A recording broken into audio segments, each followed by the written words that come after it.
Hello, today is my husband's birthday, so we plan a movie trip. आता त्याचे सगळे birthday officially celebrate करू शकतो, त्यामुळे मी त्याच्यासाठी एक छोटीशी मूवी डेट प्लॅन केली होती आणि मूवी आम्ही बघायला गेलेली ती बॉर्डर होती. सो म्हटलं की स्टार्टिंगच्या आधी आईस्क्रीम घ्यावी, मला तिथं बघितल्यावर खायची इच्छा झाली.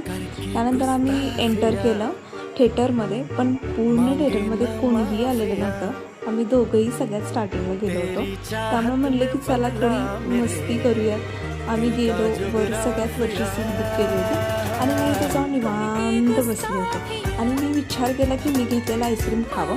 सगळ्यात पहिला मी त्यांना बोलले होते की तुम्ही घ्या, पण त्यांना त्यावेळी नको घ्यायचं नव्हतं आणि मी घेतलेली आईस्क्रीम मात्र त्यांनी म्हणले मी टेस्ट करून बघतो आणि सगळी संपवून टाकली, मला एकही दिलेली नाही.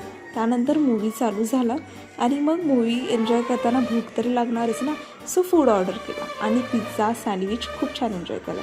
त्यानंतर इंटरव्हलसाठी थोडा फ्लेक्स करत होते. त्यानंतर परत मूवी चालू झाला. ह्या मूवीमध्ये प्रत्येक सीनला मी फक्त रडतच होते. घरी त्यांचा छान असा बर्थडे सेलिब्रेशन केला. Thanks for watching.